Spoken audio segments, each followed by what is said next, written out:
Depuis janvier 2025, le ministre des Sports et Loisirs, Maître Didier Boudimbo, a mené une série d'initiatives marquantes pour le développement du sport en République démocratique du Congo. Après 51 ans, l'excellence Didier a pensé renouveler, redorer l'image des Jeux congolais.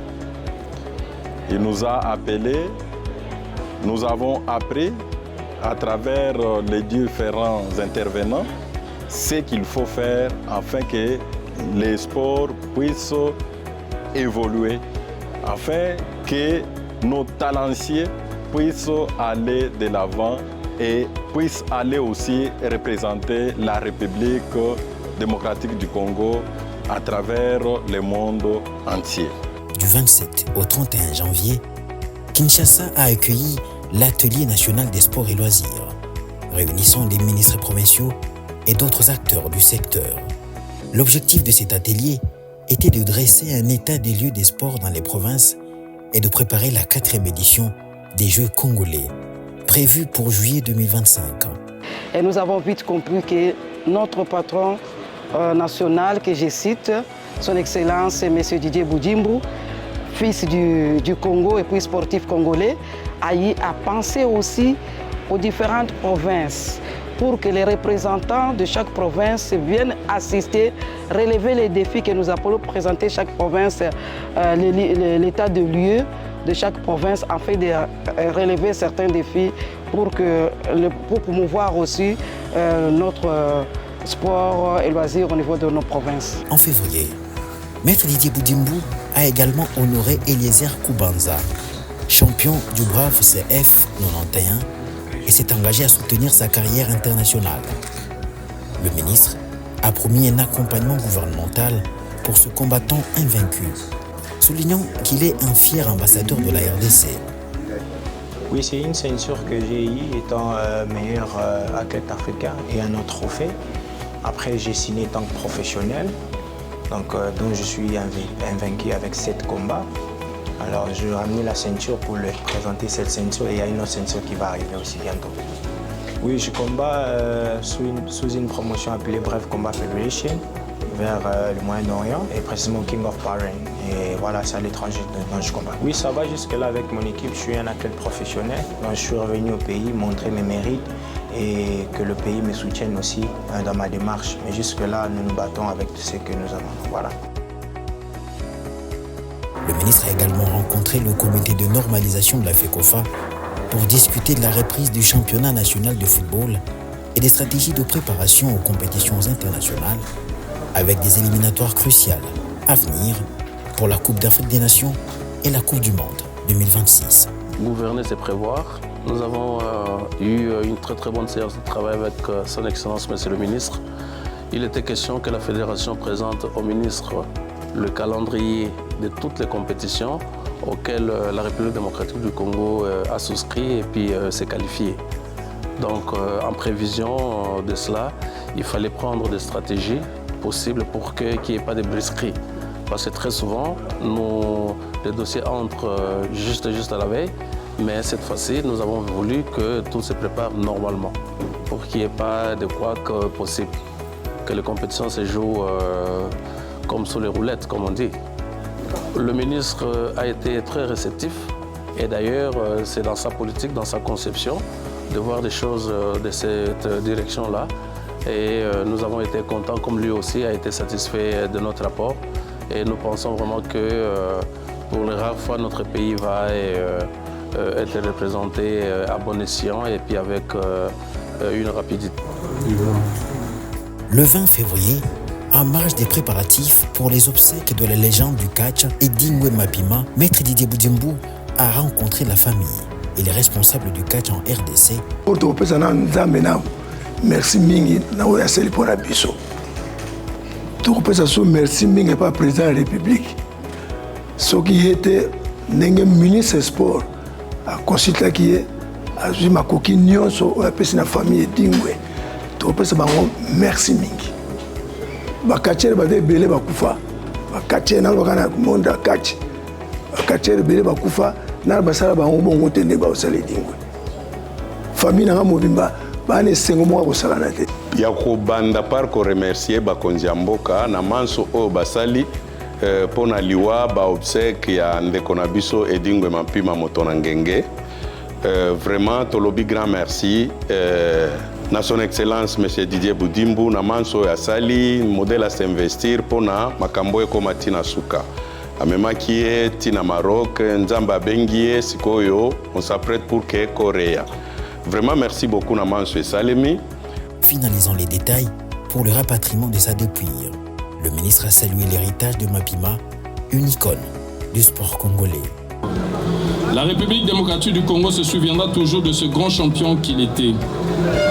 L'occasion pour moi de présenter les condoléances au nom du chef de l'État et de tout le gouvernement de la République démocratique dirigé par Madame Judith Suminwa Tuluka, Première ministre, à sa famille biologique, à tous les catcheurs et sportifs de la République démocratique du Congo et surtout aux habitants de la commune de Matete qui ont fait de Yaedi une référence et une fierté. Maître Didier Boudimbu a concentré ses efforts sur l'achèvement des infrastructures sportives liées au 9e jeu de la francophonie.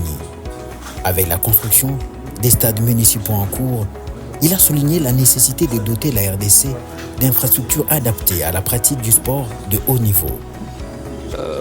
Nous sommes déjà dans la joie, particulièrement mon collègue de Bazolé, où déjà les fonds sont alloués pour le début de la construction d'un stade municipal moderne. Ça serait une première, mais aussi en ce qui concerne la province du Congo central.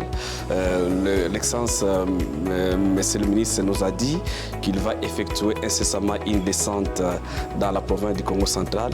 Et ça serait une première pour la province du Congo central qu'un ministre puisse fouler le sol de l'Ouosi.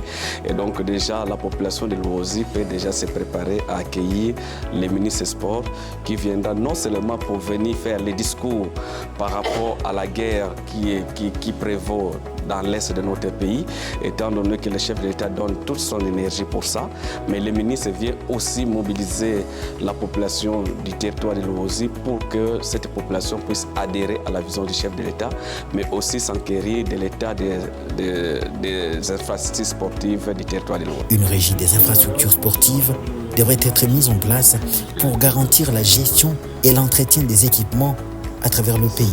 Ces actions témoignent de l'engagement de Didier Boudimbu pour renforcer le secteur sportif congolais et offrir aux jeunes athlètes les moyens de s'épanouir.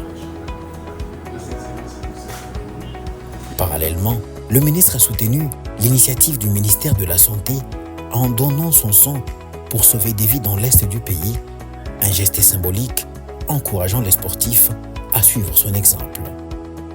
Les sportifs congolais sont d'abord congolais avant d'être sportifs. Ils tiennent à ce pays et à l'unité de ce pays. Et c'est cette cohésion-là que nous voulons montrer. C'est pour ça que vous allez voir, je suis accompagné par des judokas, des karatékas, des catcheurs, des lutteurs, des footballeurs, des boxeurs. Ils sont pratiquement tous là. C'est pour dire que le Congo, les sportifs sont derrière leur pays et nous allons soutenir nos FARDC. Et nous sommes sûrs à 1 milliard de % que cette guerre, nous n'allons pas la perdre. Et les jeunes puissent s'enrôler au sein de nos forces armées. Et comme je le dis, l'armée, ce n'est pas, comme on dit, ce n'est pas un métier de zoba. L'armée, c'est ce qui protège notre pays. Au sein de l'armée, qu'on soit licencié, qu'on soit gradué, D6, on peut être officier au sein de l'armée, mais il faut commencer par s'enrôler et que nous puissions donner un souffle nouveau à nos FARDC. Didier Boudimbu a aussi représenté le gouvernement congolais lors de l'élection de Bestine Kazadi, ministre délégué à la coopération internationale et francophonie de la RDC, élu au comité exécutif de la CAF en marge de l'Assemblée générale de la Confédération africaine de football. Celle qui est élue, celle qui va commencer, c'est une grande sportive. Elle a été présidente d'un grand club, Vita. Et nous savons l'amour qu'elle a pour le sport. Et sachant que le football, c'est un sport fédérateur, avec tout ce que nous sommes en train de traverser en termes d'agression rwandaise, je pense que sa venue va vraiment faciliter beaucoup de choses et je pense qu'elle pourra travailler, que ce soit pour le sport, surtout le sport féminin aussi, parce que le football féminin, il est un tout petit peu négligé au Congo. Je pense que son apport sera bénéfique. Le chef est né et voilà, on a notre gagnante, elle est élue et je sais qu'elle fera du bon travail et pourra redorer l'image de notre football au niveau africain. Ça, j'en suis sûr. Je suis fière de pouvoir porter la voix de la République démocratique du Congo afin qu'on puisse influer non seulement au niveau diplomatique, parce que le sport, le football en particulier, est un soft power important, un outil important. Donc c'est un levier qu'on va pouvoir actionner pour nous faire connaître et aussi faire passer, parce que je suis évidemment élue aussi pour porter le football féminin. Donc ça c'est très important, il faut qu'on participe à faire en sorte qu'il soit une référence au niveau de la CAN féminine et aussi un catalyseur pour attirer des investissements. Mais je ne peux pas continuer mon propos sans avoir une émotion particulière pour mes sœurs et mes frères de l'Est de la République du Congo. Je sais que je vais participer à aider la conciliation, les facilitations, parce que vous savez que le football est un outil de paix, est un outil pacificateur. On est au-delà des frontières, c'est l'unification des peuples et je pense que ce message de paix que le président d'ailleurs de la République aime porter, parce que c'est un homme de paix, c'est pas un homme de guerre. Et pour rappel, son premier engagement pour la République démocratique du Congo, c'était de ramener la paix à l'est de notre pays.